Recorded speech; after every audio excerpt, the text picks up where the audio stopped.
وحبيب رب العالمين محمد وعلى آله وأصحابه ومن هدى بهديه إلى يوم الدين. قال الله تبارك وتعالى في كتابه المجيد والفرقان الحميد: فأعوذ بالله من الشيطان الرجيم بسم الله الرحمن الرحيم. وأما الزبد فيذهب جفاء وأما ما ينفع الناس فيمكث في الأرض كذلك يضرب الله الحق بالباطل.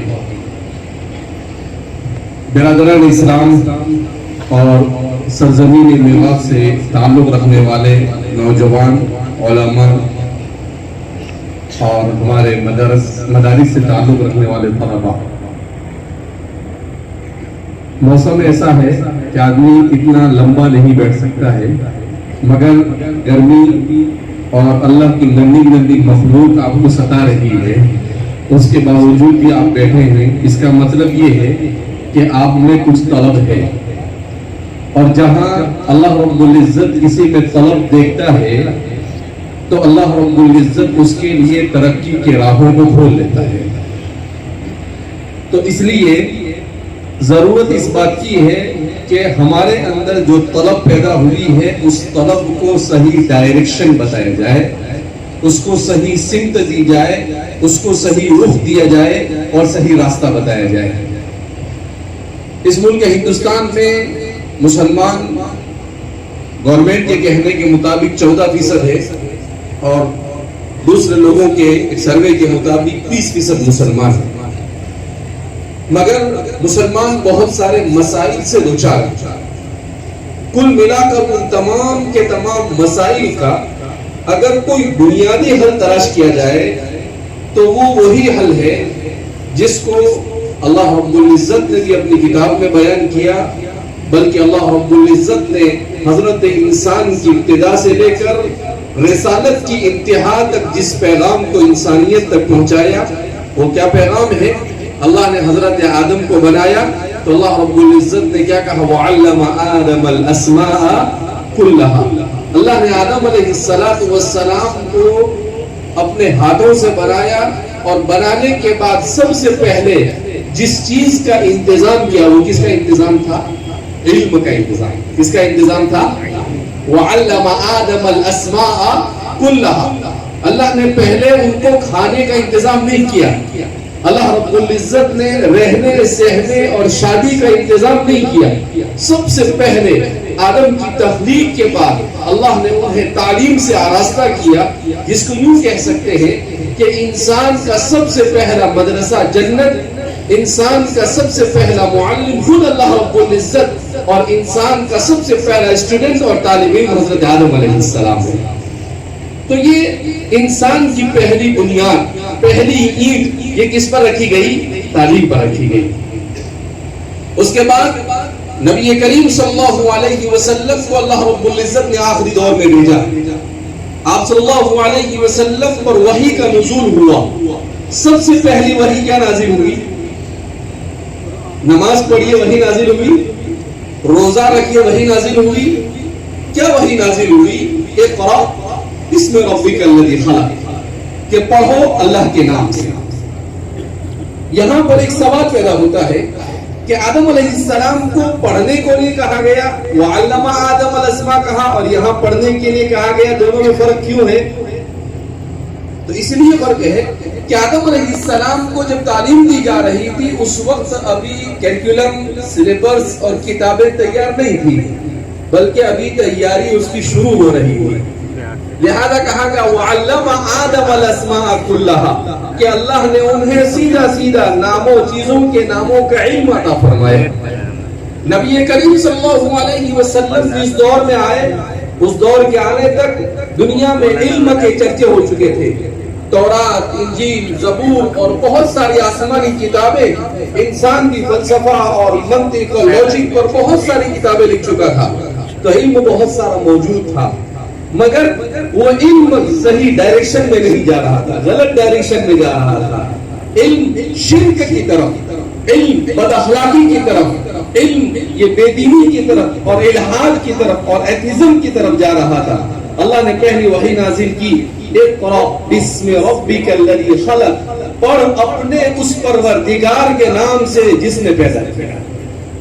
تو علم کا صحیح ڈائریکشن کیا ہے کہ پڑھنے والے کے ذہن و دماغ پر اللہ رب العزت کی محبت سوار ہو جائے، اللہ کا عشق سوار ہو جائے، اللہ سے اس کا رشتہ مضبوط ہو جائے، یہ علم کا بنیادی مقصد ہوتا ہے۔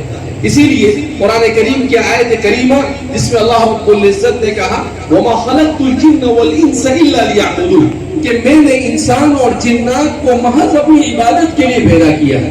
حضرت علی رضی اللہ تعالیٰ عنہ نے اس کی حیرت انگیز تفسیر کی، آپ فرماتے ہیں وَمَا خَلَقْتُ الْجِنَّ وَالْإِنسَ إِلَّا لِيَعْبُدُونَ أي إِلَّا لِيَتَعَلَّمْ ثُمَّ يَعْبُدُونَ، کہ میں نے انسانوں اور جناتوں کو اس لیے پیدا کیا کہ وہ علم حاصل کرے اور علم حاصل کرنے کے بعد عبادت کرے۔ دونوں میں فرق ہوتا ہے، ایک ہے ایسی عبادت جو علم کے بغیر ہو اور ایک ہے ایسی عبادت جو علم کے بعد ہو۔ جو علم کے بغیر عبادت ہوتی ہے اس عبادت میں لذت نہیں ہوتی ہے، اس عبادت میں چاشنی نہیں ہوتی ہے، اس عبادت میں جان نہیں ہوتی ہے، وہ عبادت صرف فارمیلٹی کے طور پر ہوتی ہے۔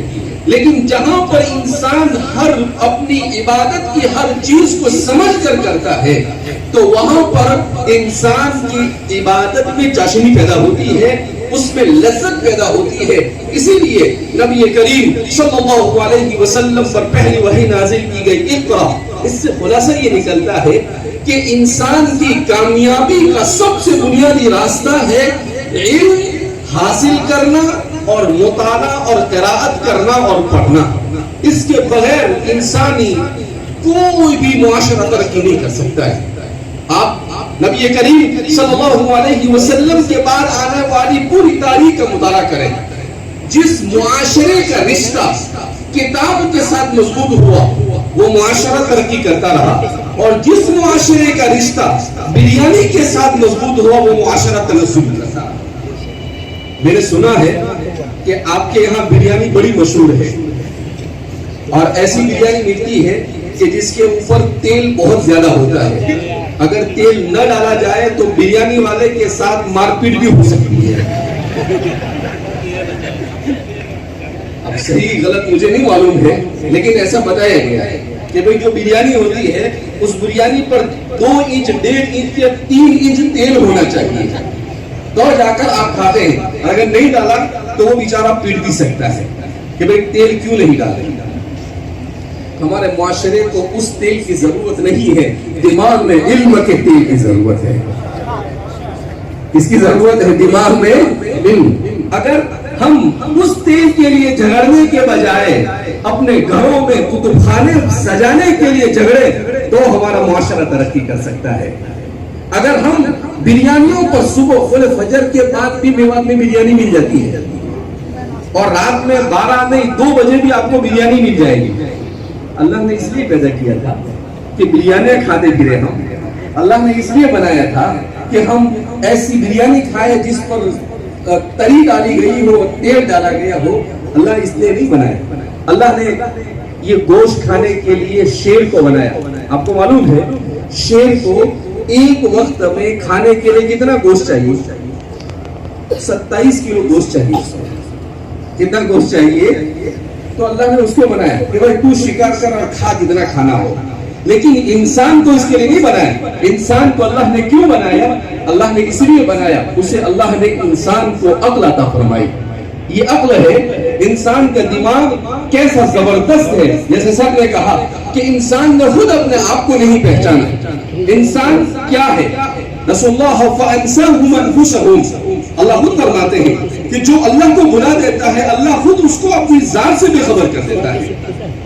انسانی معاشرے نے جب اللہ کو بھلا دیا، وہ پیٹ کے پیچھے، وہ جیب کے پیچھے، اور وہ پیسوں کے پیچھے، وہ کرسی کے پیچھے، وہ نام و نمود کے پیچھے دوڑنے لگا، تو اللہ رب العزت نے خود اپنی ذات سے اس کو ناواقف کر دیا۔ نسوا اللہ فانساهم انفسهم۔ اللہ نے کہا کہ تو کیا کرے گا؟ اللہ نے اسی لیے روزی کا ذمہ دار اپنے آپ کو بنایا۔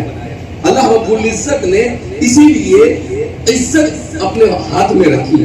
کیونکہ اللہ کو معلوم تھا کہ اگر انسانوں کو میں روزی اور عزت دے دوں گا تو یہ پتہ نہیں آپس میں کیا کیا کریں گے.